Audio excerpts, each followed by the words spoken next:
La puerta crujio bajo mis dedos temblorosos, y el mundo se detuvo.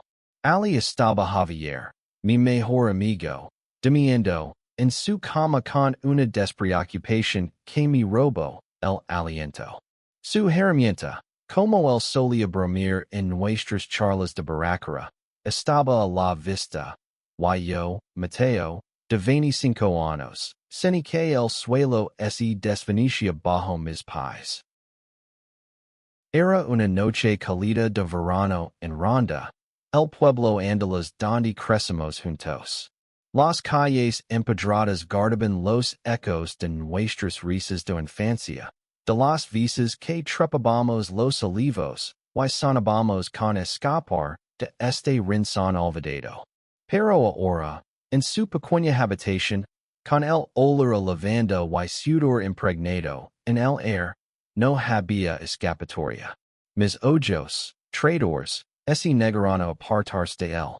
Javier, con su piel morena brillando bajo la luz de la luna, parecía un dios pagano, intocable y a la vez tan humano.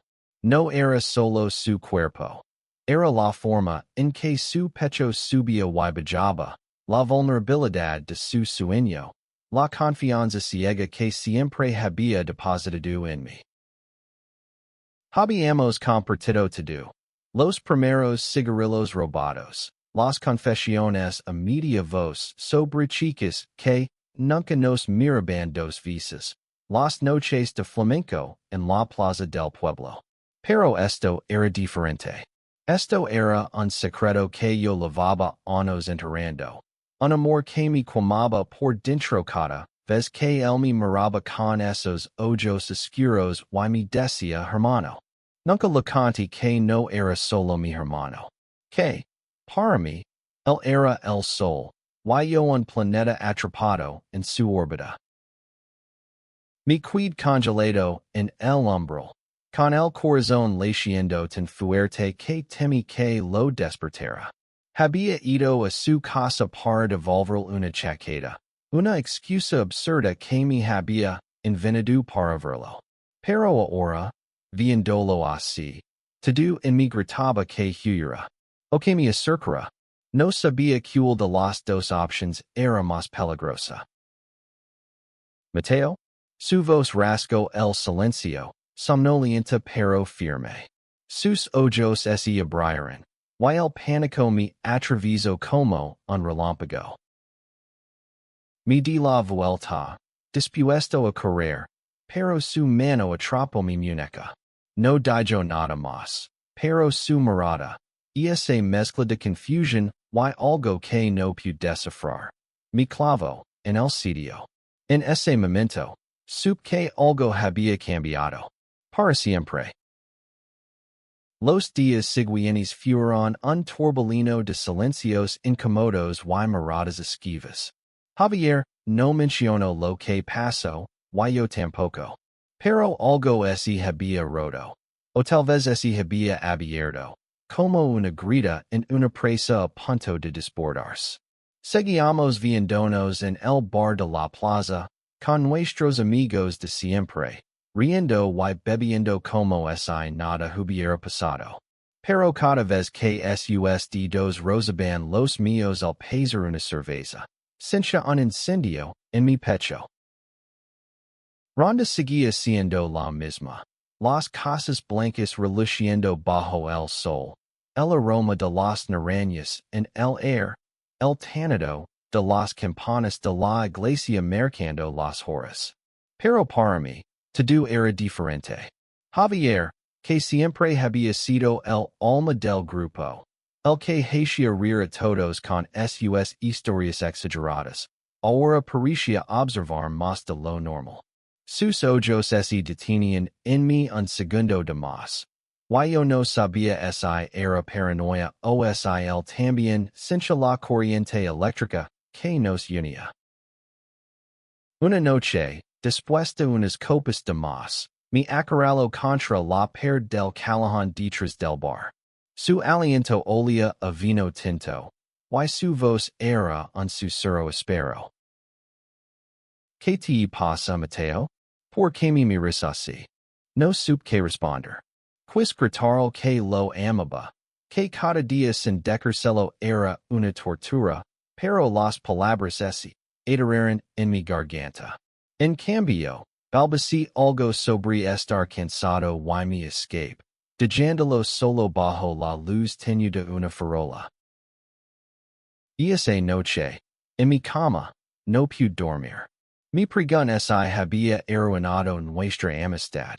Si mi deseo egoísta lo había alejado para siempre. Pero también record la forma en que su mano había temblado al tocarme.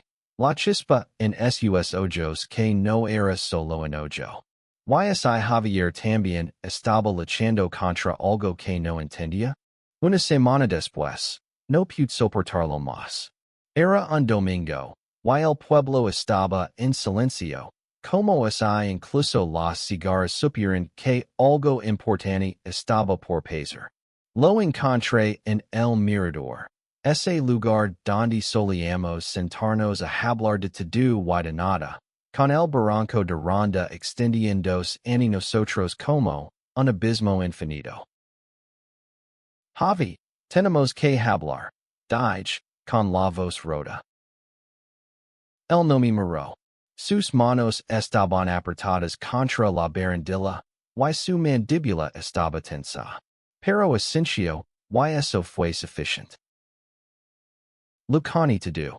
Las palabras salieron como un torrente, desordenadas, crudas, llenas de miedo y esperanza. Lo dije que lo amaba, que lo había amado desde que éramos adolescentes y él me defendió de los matones del colegio.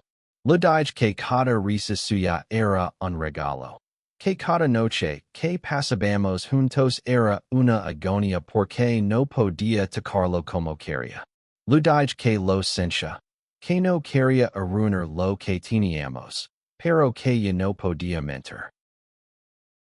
Cuando terminó, el silencio fue ensordecido. Javier no dijo nada durante lo que pareció una eternidad. Luego, con una voz que apenas reconocí, murmuró: No sé qué siento, Mateo. Pero cuando te six en mi cuarto esa noche, algo en mí también cambió. No me tocó, no me miró, pero sus palabras fueron un rayo de luz en la oscuridad. Por primera vez, sentí que había una posibilidad, aunque fuera frágil, de que él también estuviera buscando respuestas. Los días siguientes fueron un baile extraño. Javier no me evitaba, pero tampoco se acercaba como antes. A veces, lo sorprendía mirandome. Y había una tormenta en sus ojos. Confusión, miedo, quizás deseo. Yo intentaba darle espacio, pero cada minuto sin él era como un cuchillo en el pecho.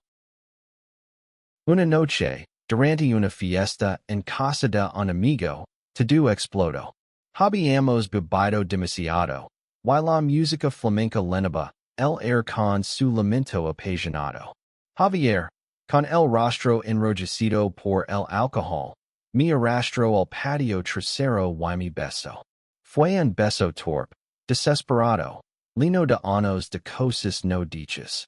Pero antes de que pudiera responder, él se apartó, con los ojos llenos de pánico. Esto no está bien. Gritó, más para sí mismo que para mí.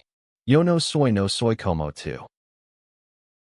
Sus palabras me destrozaron, pero no pude odiarlo.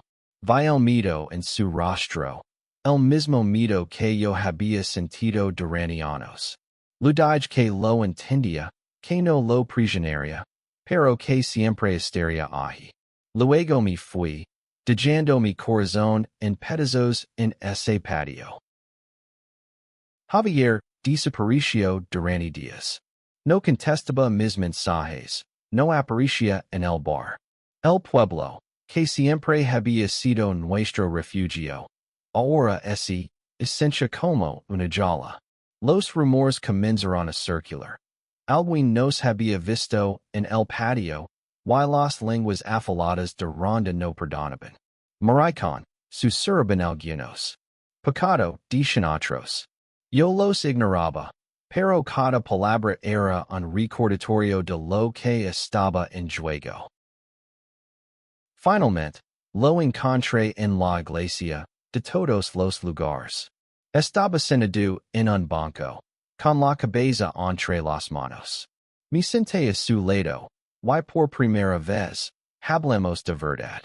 Me contó sobre su lucha interna, sobre cómo la sociedad, su familia, su propia cabeza le dicen que lo que sentía estaba mal. Pero también me confieso que no podía dejar de pensar en mí, en ese beso, en lo que podría ser ese permiso sentir. Nunca he sentido esto por nadie, Mateo, dijo, con lágrimas en los ojos. Pero tengo miedo. Le tomé la mano, y por primera vez, no la soltó. Poco a poco, Javier comenzó a aceptarse. No fue fácil. Hubo noches de llanto, de discusiones, de momentos en los que pensé que lo perdería para siempre. Pero también hubo momentos de luz. La primera vez que me tomó de la mano en público, la noche que bailamos juntos en una plaza vacía. La risa que compartimos cuando nos escondemos de la lluvia bajo un olivo. El pueblo no fue amable. Algunos amigos nos dieron la espalda, y las miradas de desaprobación eran constantes. Pero también encontramos aliados. La vieja Carmen, que regentaba el bar y nos defendió con unas y dientes. Lucia, la hermana de Javier, que lo abrazó y le dijo que lo amaba sin importar nada. Nuestra relación creció en las gritas de ese mundo hostil. Cada toque, cada mirada, cada beso robado era una victoria. Y aunque el miedo nunca desapareció del todo, aprendemos a vivir con él. Un año después, estábamos sentados en el mismo mirador donde todo comenzó. El sol se ponía sobre ronda, pintando el cielo de tonos naranjas y rosados. Javier apoyó su cabeza en mi hombro, y por primera vez, sentí que el mundo estaba en paz. Nunca pensé que podría ser tan feliz, dijo, con una sonrisa que iluminaba todo. Yo tampoco lo había pensado.